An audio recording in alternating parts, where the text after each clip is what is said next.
আপনারা খবর নিয়ে দেখেন, অন্যান্যরা যারা আমাদের গ্রাউন্ড সাপোর্ট দেয় বাইরে, তাদেরকে একটু চেক করে দেখেন তাদের কয়টা টিএলডি এই পোস্টকার্ড আছে, আমাদের কয়টা আছে, আমাদের কতজন ইকুইপ সার্টিফাইড অপারেটর আছে, তাদের কজন আছে, এটা জিজ্ঞেস করে। এই হীনমন্যতা থেকে বের হয়ে আসতে হবে। আমরা বলি যে বিদেশিদের দিয়ে করাবো, এটা কি মিন করে, এটা কি মিন? আমরা বাইরের লোকজনদেরকে সাপোর্ট দিচ্ছি তো। আমরা এখানে যত পৃথিবীর বেস্ট এয়ারলাইন্সগুলো আসছে তাদেরকে আমরা সাপোর্ট দিচ্ছি। তারা কোনোদিন আপনাদেরকে বলেছে আমাদের যে সার্ভিস বা সাপোর্ট নিয়ে কোনোদিন কথা বলেছে?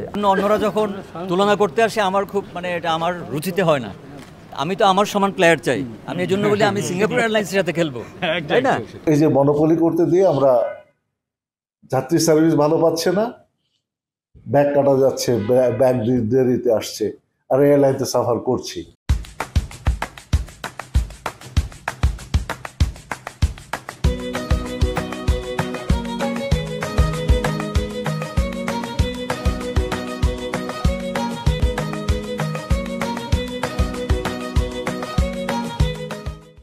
বন্ধুরা, স্বাগত তৃতীয় টার্মিনাল নিয়ে আমার আরেকটি ভিডিওতে। এর আগের যতগুলো ভিডিও আমি করেছি আপনারা এই টার্মিনাল ভবনের যে সৌন্দর্য তার প্রশংসা করলেও এর গ্রাউন্ড হ্যান্ডেলিংয়ের দায়িত্বে কে থাকবে সেটা নিয়ে আপনাদের উদ্বেগ জানিয়েছেন, কনসার্ন জানিয়েছেন, এবং আপনাদের বেশিরভাগের মন্তব্যে আমি পেয়েছি যে কাজটি যেন বিদেশি কোনো প্রতিষ্ঠান পায়। আপনাদের জানিয়ে রাখি যে এই তৃতীয় টার্মিনাল বাস্তবায়নের কাজটি করছে এডিসি, মানে এভিয়েশন ঢাকা কনসোর্টিয়াম। তিনটি প্রতিষ্ঠানের সমন্বয়ে এটি গঠিত, এবং এটার যে পরিচালনা এবং ফান্ডিং তার বেশিরভাগ এসেছে জাপানের কাছ থেকে, বিশেষ করে জাইকার কাছ থেকে। তো গ্রাউন্ড হ্যান্ডেলিংয়ে তাদের যুক্ত হবার কথা কিন্তু আমরা শুনেছিলাম, এবং বিবেচক চেয়ারম্যান বিভিন্ন সময়ে বলেছেন যে জাপানি প্রতিষ্ঠান কিন্তু গ্রাউন্ড হ্যান্ডেলিংয়ের সাথে যুক্ত থাকবে। আপনারা এর মধ্যে জানেন যে বিমান বাংলাদেশ এয়ারলাইন্স তারা কিন্তু ফ্লাইট পরিচালনার পাশাপাশি আরেকটি বড় কাজ করে থাকে, সেটি হচ্ছে এই যে গ্রাউন্ড হ্যান্ডেলিং সেবা তারা দিয়ে থাকে। অর্থাৎ এয়ারক্রাফট ল্যান্ড করার পরে যে ধরনের আনুষঙ্গিক যে সেবাগুলো থাকে, লাগেজ আনলোড করা এবং তার লাগেজ বেল্টের মাধ্যমে যাত্রীদের কাছে পৌঁছে দেওয়া, সেই সেবাটা তারা দিয়ে থাকে। এয়ারক্রাফট পরিষ্কার পরিচ্ছন্ন রাখা সহ বিভিন্ন ধরনের, মধ্যে কথা যদি বলি যে যাত্রীদের লাগেজ পরিষেবাটা তারা দিয়ে থাকে। তো এই তাদের লাগেজ পরিষেবা দেওয়ার যে মান, সেই মান নিয়ে কিন্তু বেশিরভাগই যাত্রীরা প্রশ্ন করলেন। তারা বলেন যে সেটা not up to the mark. কারণ হচ্ছে যে তারা অনেক ক্ষেত্রেই ঘন্টার পর ঘন্টা অপেক্ষা করেও লাগেজ পান না, এমন অভিযোগও আমরা প্রায় শুনি। তবে পরিস্থিতি আগের চেয়ে অনেক বদল হয়েছে বলে বিমান দাবি করেছে, এবং আমরা সাম্প্রতিক সময় কিন্তু সেই ধরনের অভিযোগও চোখে পড়ে না, পড়লেও আগের চেয়ে কমেছে। মানে সত্যি কথা বলতে আসলে অভিযোগ আগের চেয়ে কমেছে, কিন্তু এখনও অভিযোগ করাটা বন্ধ হয়নি। তো এই গ্রাউন্ড হ্যান্ডলিংয়ের কাজটি কে করবে সেটি নিয়ে কিন্তু বিবেচকও সিদ্ধান্ত নিয়েছিল যে এটি বিদেশি কোনো প্রতিষ্ঠান, বিশেষ করে জাপানের প্রতিষ্ঠান দিয়েই তারা এটা করবে, এমন কথা আমরা শেষ মুহূর্ত পর্যন্ত শুনেছিলাম। তবে শেষ মুহূর্তে বলতে অনেক দিন পর্যন্ত শুনেছিলাম, তবে শেষ মুহূর্তে আমরা যেটা জানতে পেরেছি যে এখন পর্যন্ত কোনো বিদেশি প্রতিষ্ঠানের সাথে চুক্তি হয়নি, যে কারণে আপাতত যদি অক্টোবরে যে সময়সীমা রয়েছে এটিকে পুরোপুরি চালু করার, সেই সময়সীমার মধ্যে হয়তো কোনো বিদেশি প্রতিষ্ঠান, বিশেষ করে জাপানের কোনো প্রতিষ্ঠান যুক্ত হচ্ছে না গ্রাউন্ড হ্যান্ডলিংয়ের ক্ষেত্রে। তবে একটা কথা আপনাদের জানিয়ে রাখি যে বিমান কিন্তু শুরু থেকেই আগ্রহ জানিয়েছে তারা গ্রাউন্ড হ্যান্ডলিং করতে চায় থার্ড টার্মিনালে, এবং এই গ্রাউন্ড হ্যান্ডলিংয়ের জন্য যে তারা সম্প্রতি মানে বিভিন্ন সময় যে যন্ত্রপাতি কিনেছে তার একটা মানে প্রদর্শনী সম্প্রতি তারা করেছে, এবং তারা বলেছে সেখানে যে প্রায় 1000 কোটি টাকার ইকুইপমেন্ট তারা কিনেছে, এবং এই থার্ড টার্মিনালের বৃহৎ পরিসরে যাত্রীদের মানসম্মত সেবা দেওয়ার জন্য যে ধরনের ইকুইপমেন্ট প্রয়োজন সেই ইকুইপমেন্ট তারা কিনছে, এবং যে ধরনের লোকবল প্রয়োজন সে ধরনের লোকবলকে তারা কিন্তু রিক্রুট করছে, তাদেরকে ট্রেনিং দিচ্ছে। 4,10,66,175 টাকা করে এক একটা দাম পড়েছে। আমাদের এখন এরকম ইকুইপমেন্ট আছে, আগের 14টা আগে দেখিয়েছি আপনাদের, নতুন আসছিল, এখন আসছে 2টা, মনে হয় 16টা এরকম ইকুইপমেন্ট এবং এটা হলো 747 ও এটা পুশ করতে পারে। একজন বলেন এটা 777 না, শুধু 747 কে এটা পুশ করতে পারে, পুল করতে পারে, এবং এটার নিজস্ব ওয়েট হলো 65 টন নিজের ওজন। এটা নিজের ওজন 65 টন, আর পুশ করতে পারে কত টন? 650 টন। 650 টন থেকে 700-800 টন পর্যন্ত এটা আপনার ফুল পুশ করতে পারে। এটা স্যার এয়ারবাস 380 কে স্যার পুশ করতে পারে। 380 তো আছেই, 747, 380 এগুলা মানে পৃথিবীতে ডাবল ডেকার যে আছে, যত বড় এয়ারক্রাফট আসুক এটা পুশ করছি আমরা। এখানে কিন্তু স্পেশাল এয়ারক্রাফটগুলো যে আসে, কার্গোগুলো যে আসে, আমরা তো করছি। তো সেটা আমাদের ইতিপূর্বে আমরা কিনেছি, 14টা ছিল, এরপরে আরও 2টা, আজকে 16টা হলো। আপনি খবর নিয়ে দেখেন, আগেরগুলো তো টিএলডি ছিল না।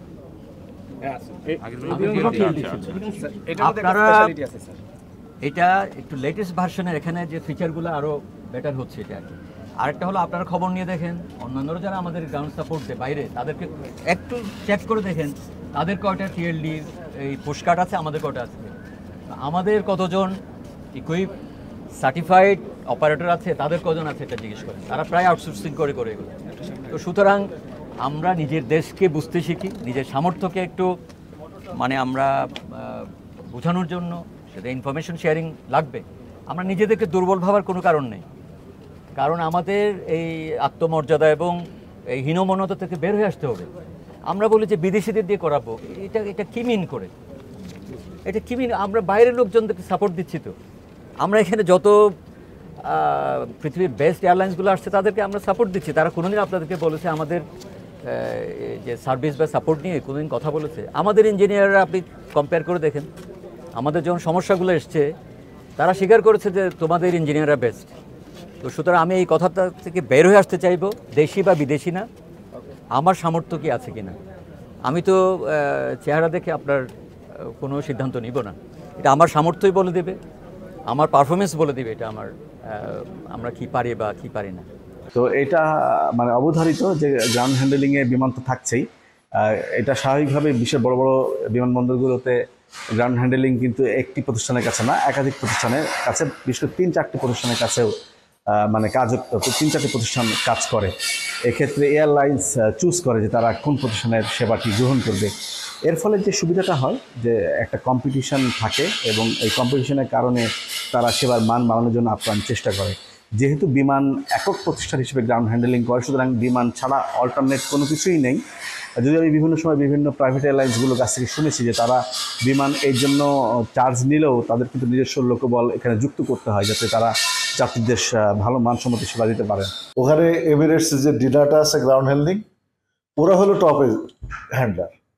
ওখানে যে এই অস্ট্রেলিয়ার যে আছে বেঞ্জিস বলে আর কি, ওরা ওখানে 3 নম্বর না 4 নম্বর। তো আলটিমেটলি কি হচ্ছে যে যাত্রী ভালো সার্ভিস পাচ্ছে, এয়ারলাইন ভালো সার্ভিস পাচ্ছে, কিন্তু এই যে মনোপলি করতে দিয়ে আমরা যাত্রী সার্ভিস ভালো পাচ্ছে না, ব্যাগ কাটা যাচ্ছে, ব্যাগ দেরিতে আসছে, আর এয়ারলাইন তো সাফার করছি। আপনাদের মন্তব্য আমাকে জানাতে পারেন যে বিমানে গ্রাউন্ড হ্যান্ডেলিং নিয়ে তারা যে দাবিটা করছে যে তারা ইকুইপমেন্ট কিনেছে এবং তারা লোকবল নিয়োগ করছে এবং তারা বলছে যে তাদের দীর্ঘ 50 বছরেরও বেশি সময়ের অভিজ্ঞতা রয়েছে এই গ্রাউন্ড হ্যান্ডেলিংয়ে, এবং তারা বাংলাদেশের মানুষ, বাংলাদেশের কালচার, বাংলাদেশের সমস্ত কিছু এটা তারা ভালোভাবে জানে এবং সেই হিসেবে তারা এটাকে ডিল করতে পারবে। তো এখন পর্যন্ত গ্রাউন্ড হ্যান্ডেলিংয়ের ক্ষেত্রে বিমানই এগিয়ে রয়েছে এবং যেহেতু সরকারি প্রতিষ্ঠান, দেশীয় প্রতিষ্ঠান, আমি আসলে মনে করি যে এখানে যে সেবা দেবে তাকে অগ্রাধিকার দেওয়া উচিত। বিমানের ক্ষেত্রে আমার কোনো দ্বিমত নেই এবং বিমান আসলে এটা ভালো, কেননা তাদের যেহেতু অভিজ্ঞতা রয়েছে দীর্ঘ সময়ের বাংলাদেশে গ্রাউন্ড হ্যান্ডেলিংয়ের, সুতরাং তাদের জন্য এটি একটা নিজেকে প্রমাণ করার সুযোগ যে তারা যে ভালো করতে পারে বা ভালো সেবা দিতে পারে, সেটা কিন্তু প্রমাণের সুযোগ এই তৃতীয় টার্মিনালের যে গ্রাউন্ড হ্যান্ডেলিং সেবা রয়েছে সেটি করে দেখানোর মধ্য দিয়ে। ভাই আপনি বলেন তো, আপনি তো ট্রাভেল করেন পৃথিবীতে, আমাদের ওটিপি সিঙ্গাপুরে উই আর টপ 5-এর মধ্যে আছি আমরা এখানে কেন পারছি না? এখানে আমাদের এয়ারপোর্ট ফ্যাসিলিটিস কম। সিঙ্গাপুর থেকে কেন আমরা অন টাইমে আসতে পারি, টরন্টো থেকে কেন আসতে পারি, আমরা হিথ্রো থেকে কেন আসতে পারছি? আপনার এয়ারপোর্ট ফ্যাসিলিটিস যেটা, এটা অবকাঠামো আছে। আমরা এই মানে কি বলে যে যন্ত্রাংশ নিয়ে কিন্তু বিমানের অনেক সুনাম আছে, যে তার অনেক আধুনিক ইকুইপমেন্ট আছে, বাট জনবল নিয়েই প্রশ্ন। জনবলটা নিয়ে আমাদের, আপনি দেখেন কোভিডের সময় সম্পূর্ণ বন্ধ ছিল। আবার এর আগে যখন আপনি কোম্পানি করলেন, আপনি বিশাল একটা অংশকে রাতারাতি বের করে দিলেন ভিআরএস করে। এই যে সিদ্ধান্ত গ্রহণ প্রক্রিয়ার মধ্যে এটা সমন্বয় ছিল না। আমরা লাস্ট 1 বছরে প্রায় 1000 জনবল নিয়েছি এবং পদোন্নতি দিয়েছি প্রায় 1200। প্রশিক্ষণ দেশে বিদেশে চলমান আছে, বিদেশিরা মানে জায়গার সাথে আমরা কাজ করছি 2 বছর ধরে। তো সুতরাং এগুলো তো সব প্রস্তুতির অংশ। আমরা যন্ত্রপাতি নিয়ে এসে তো বসে নেই, সে সাথে তাদেরকে প্রশিক্ষিত করা, মেইনটেনেন্সকে আমরা বাড়াচ্ছি। এখানে এমটিতে আনার অর্থ হলো যে আমাদের এই পুরা ইউনিটটা আপনারা দেখতে পারেন, এটা একেবারে স্বয়ংসম্পূর্ণ একটা কিন্তু মেইনটেনেন্স ইউনিট। জায়কার সাথে যে প্রজেক্টে হলো সেখান থেকে কি ধরনের ডেভেলপ আসলে কর্মীদের ভিতরে হলো?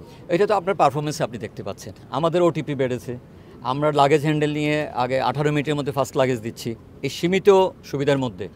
আমরা সামনে আরও কমিয়ে আনবো এটা, এবং আমরা এখন চাচ্ছি যে লাগেজটা যাতে কোনো ধরনের লাগেজের কোনো সমস্যা না হয়, সেই ক্ষেত্রে আমরা ইকুইপমেন্টে যাচ্ছি।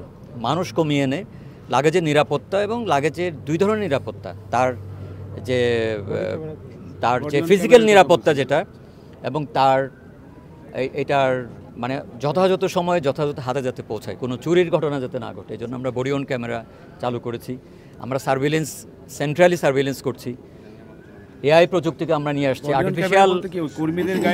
আর্টিফিশিয়াল ইন্টেলিজেন্সকে আমরা নিয়ে আসছি। সুতরাং এটা চুরির অভিযোগ কিন্তু আমরা অনেক কম পাই, মানে নাই বলে চলে, যে ড্যামেজের পরিমাণটা যে এখনো যত্ন সহকারে আমি বলি আপনার এইটা হ্যান্ডলিংয়ের যে বিষয়টা, এটা 2টা দিক আছে। আমাদের এখানে বিমানগুলো আসছে কোনো কোনো ক্ষেত্রে 3টা এয়ারপোর্ট ক্রস করে। তা আপনি এসে আমি এখানে ডেলিভারি দিচ্ছি, আপনি যদি দেখেন যে ধরেন আপনার একটা আসছে 2 জায়গায় ট্রানজিট হয়ে বা 1 জায়গায় ট্রানজিট হয়ে আসছে, এখন আপনি যদি এসে শুধু আমাদের বাংলাদেশের উপরে সব দোষ নিয়ে আসেন তা তো হবে না। পৃথিবীর কোনো দেশেই বাধাহীনভাবে কোনো খুঁত ছাড়া একেবারে এরকম সার্ভিস দিচ্ছে, এরকম আপনার খুব কম জায়গা পাবেন। সার্ভিসের ক্ষেত্রে কম বেশি হয়ে থাকে, কিন্তু আমরা এটা কমিয়ে নিয়ে আসার, জিরোতে আনার চেষ্টা করছি। আশা করি আমরা সেটা করব। আমরা বডি ক্যাম্প কাজ করছি, আরও বডি ক্যাম্প নিয়ে আসবো, এবং এটা যাতে মনিটর হয়। আরেকটা বিষয় হলো, সব শেষের কথা বলি, আপনার পুরস্কার এবং শাস্তি এটা এনশিওর করা। খারাপ কাজ করলে তার শাস্তি এনশিওর করা, যে ভালো কাজ করলে তাকে তার পুরস্কৃত করা, এটা আমি এনশিওর করব। আমিও মনে করি যে একাধিক প্রতিষ্ঠান এখানে থাকা উচিত এবং যথেষ্ট পরিমাণ সামর্থ্য নিয়ে একাধিক প্রতিষ্ঠান থাকা উচিত। তাহলে যেটা হবে যে এয়ারলাইন্স যখন চুজ করবে যে আমি বিমানকে নিলাম বা আমি অন্য পক্ষকে নিলাম বা আমি আরেক পক্ষকে নিলাম, তাহলে কিন্তু কম্পিটিশনটাও বাড়বে এবং প্রত্যেকটি প্রতিষ্ঠান নিজের প্রয়োজনেই সেবার মানটি বাড়াবে। বিমানের যেটা আপনার স্বয়ংসম্পূর্ণ আছে, আমার তো ট্রেনিং করে আমাদের নিজেদের, ইঞ্জিনিয়ার আমাদের নিজেদের, আমাদের ভেজিটেবল ডেইরি এগুলো আসছে আমাদের পোলট্রি কমপ্লেক্স থেকে। তো এই জন্য অন্যরা যখন তুলনা করতে আসে, আমার খুব মানে এটা আমার রুচিতে হয় না। আমি তো আমার সমান প্লেয়ার চাই। আমি এই জন্য বলি আমি সিঙ্গাপুর এয়ারলাইন্সের সাথে খেলবো, তাই না? I want to play with my competent, কি বলে যে কাউন্টার পার্ট আর কি। আমি তো হাবিজাবির সাথে খেলতে চাই। শেষ খবর হচ্ছে এখন পর্যন্ত বিদেশি কোনো প্রতিষ্ঠানের সাথে চুক্তি হয়নি। সুতরাং অক্টোবরে যদি একটি ফুল ফাংশনাল হয়, তাহলে বিমানই এর দায়িত্ব পাচ্ছে গ্রাউন্ড হ্যান্ডলিংয়ের। হয়তো পরবর্তীতে যুক্ত হবে অন্য প্রতিষ্ঠান। তবে আমি ব্যক্তিগতভাবে মনে করি বিমানের একটি ভালো সুযোগ নিজেদেরকে প্রমাণ করার জন্য, এবং এও মনে করি যে বিবেচক নিশ্চয়ই একাধিক প্রতিষ্ঠানকে দায়িত্ব দেবে যাতে একটা কম্পিটিশনের মধ্য দিয়ে বেটার সেবা যাত্রীরা পেতে পারেন। কেননা এই 3 টার্মিনাল খুবই চমৎকার, খুবই ইকুইপড, কিন্তু মেশিন তো আর নিজে অপারেট করতে পারে না, তাকে অপারেট করতে হয়। সুতরাং যারা অপারেট করবেন তারা যেন দক্ষণ হন, তারা যেন সেবার মনোবৃত্তি নিয়ে কাজ করেন, সেটাই আমাদের প্রত্যাশা। তো বন্ধুরা, আপনাদের মন্তব্য আমাকে জানাতে পারেন গ্রাউন্ড হ্যান্ডলিং নিয়ে আপনাদের অভিজ্ঞতা, দেশের অভিজ্ঞতা, বিদেশের অভিজ্ঞতা, বা বিমান কেমন করতে পারে, বিমানের প্রতি আপনার যে কোনো পরামর্শ বা বিমানের প্রতি আপনার যে এক্সপেকটেশন, এবং আর কি প্রতিষ্ঠান আছে যারা এখানে আসতে পারে তাদের কথা আপনারা কমেন্টস বক্সের মাধ্যমে আমাদের জানাতে পারেন। আমরা তার সম্পর্কে হয়তো জানলাম যে তারা কেমন করছে, বা পৃথিবীর সেরা সেরা গ্রাউন্ড হ্যান্ডলিং কোম্পানিগুলো কারা, সেই আইডিয়া যদি আপনার থেকে থাকে সেটা আমাকে জানতে পারেন। তো ভিডিও এখানে শেষ করছি। ভালো লাগলে অবশ্যই লাইক, কমেন্ট, শেয়ার করবেন, এছাড়া সাবস্ক্রাইব করবেন আমার চ্যানেল। আর থার্ড টার্মিনাল নিয়ে আমার একাধিক ভিডিও থাকছে। আশা করি যে থার্ড টার্মিনাল যে প্লেলিস্ট, সেই প্লেলিস্টের অধীনে আপনারা সবগুলো ভিডিও দেখতে পারবেন। সবাইকে ধন্যবাদ। আল্লাহ হাফিজ।